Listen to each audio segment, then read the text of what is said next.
Oh my gosh. I haven't sweat that way in a long time. Good. But I feel good. I feel good. Okay, let's do some shout outs. That was the best workout, says TPS 1974.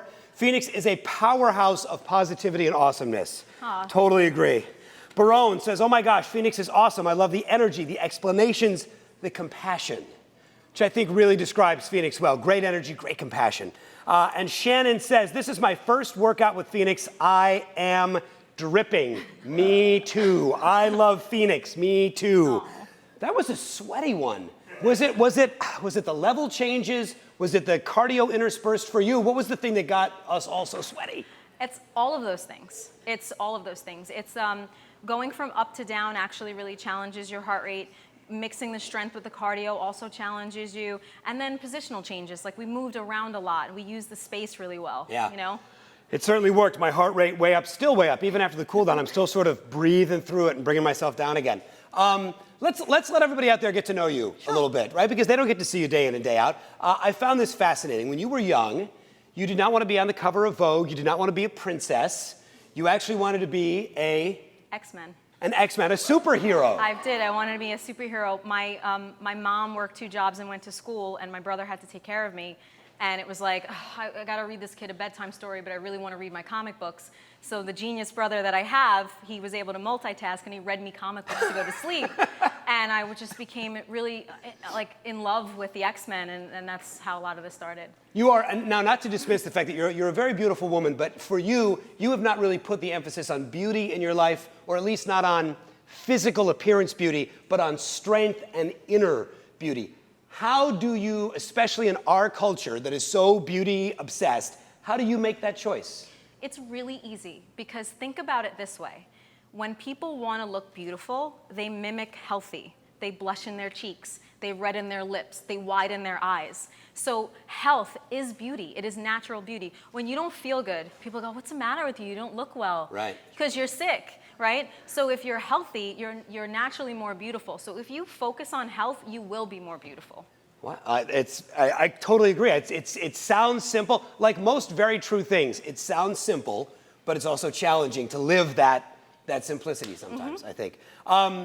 So, all right, so they wrote this question for me, and because I only know Phoenix in the shape that she's in now, I find it really hard to believe. But you had a lot of trouble getting started in fitness after gaining a lot of weight. You were embarrassed to work out in front of people. I was very embarrassed. Real? Yeah, I didn't want to go to the gym because I didn't want to be in front of anybody, and I have really bad asthma. I had really bad asthma, so I was always afraid to go to the gym and like look stupid or have an asthma attack in front of people. So this is so embarrassing. So what did you do? How did you get past this? All right, so one night I was out with my friends. I'm not a big drinker, still to this day, and I had a few too many. And never get drunk and watch the Home Shopping Network, because you will buy things. And I was tipsy, and I saw Susan Powter. Now, if you're my age, you'll remember her, but if you're not, she was this woman who had like this shaved crew-cut head, and she was like, stop the insanity! And I was like, oh, this is funny, and then I was like, oh, this is making sense, and I ordered it. So it came in the mail, and I was like, I just spent $100 on these like fitness videos. I might as well do them. And I started working out with fitness videos at home, and I lost all this weight. And my friends were like, how did you do it? How did you do it? So I started going to the gym, and then I was like, you know, if people are going to keep asking me questions, I should just make money doing this. And I became a trainer. Wow, that is so good, and all because you had one too many and speed dialed home. That's good. So we talk about all the time. It doesn't matter how you start or when you start or how many times you start over. As long as you keep coming back to it, that's the victory. How do you stay on track? What keeps you on track? What keeps me on track is positive self-talk. And people think like once you reach a goal, then you're good, you're done. But I have to remind myself to be positive daily. I have techniques that I use. I took a lot of them from the Navy SEALs. My mentor is a Navy SEAL, he's an active Navy SEAL, and I take a lot of strategies that he uses, and I have to check myself. You know, Ice Cube says, check yourself before you wreck yourself. Well, it's not just a hip-hop term, it really works in regular life. When I find myself just being really mean to myself and not compassionate to myself, I check myself. And you use the support of your friends and family, and that helps so much. You seem to walk through life with an incredible amount of confidence. Is that from your martial arts? Or do I just read that and it's not, you know? I I remind myself, nothing's black and white. Right. So it's not this is good and this is bad. It's this is what it is and it can get better. This is difficult, but it can be fixed. So when I'm not feeling confident, I ask myself why. Maybe I'm not really good at this or that. Like right now I'm learning stick fighting and I'm just not good at it. I'm new at it. But instead of being like, I'm great, which is false, I'm like, I am really learning this and I'm getting better every single day. So it's positive, but it's not like fake, you know? So you find a healthy balance of them. You know, martial arts was the thing I loved so much that I didn't care if I looked stupid. My love of it overrides any fear of looking bad, and that helps my confidence.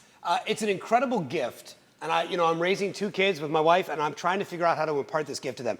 It's an incredible gift to be okay being bad at something. Yeah. Because you can't learn anything without being bad at it first, right? Nobody starts anything and is a genius. So you've got to go through that period where you're terrible at it and still be okay with yourself. How do you, and I heard what you said about, I'm okay with it, I'm learning it, I'm okay not being good at it. That's a magical place to be. Have you always been that person, or did it take some practice to get there? It took a lot of checking myself. Seriously, a lot of checking myself. myself. Before you wrecked yourself. Right. As we've learned. Right. I love that. It took a lot of checking myself, a lot of like, why are you being so egotistical? Why do you think you should be good at this when you've been doing it for 2 weeks? Right. You know, and you're also probably better at it than somebody who's never done any movement before. So it's not black and white. I can't judge myself. My friends are UFC champions. So I can't look at John Jones and be like, I'm not John Jones. He's John Jones. Right. But I'm definitely better than someone who's never trained before. So you can't, there's no scale. It's really all about you, who you are, how you're doing better. And then you just take your ego out of it and enjoy it. Yeah, we talked about our ego earlier in the week. Ego is so bad for you. It is so hard to check it, or it will wreck you. Yes. As we know.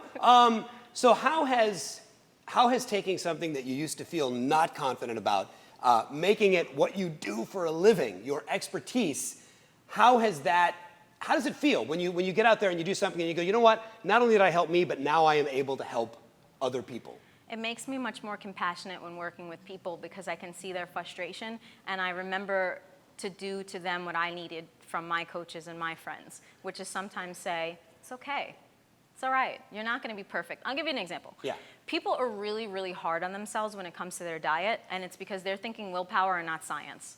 So for example, someone would have a really sugary breakfast, and then by like 2 or 3 o'clock, they want like some carb-loaded lunch, and they think, oh man, I don't have any willpower. But I'll look at them and I'll say, just forget willpower for a second. It's science. You sugar crashed, so you want sugar again.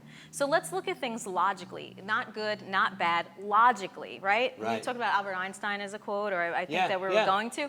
Logic really, really helps with you not beating yourself up because you can say, oh, if I eat a better breakfast tomorrow, I'm not going to sugar crash and I'm not going to want more sugar at lunchtime. Yeah. So I'm much more compassionate to say, let's look at the truth and the facts rather than like just beat you up.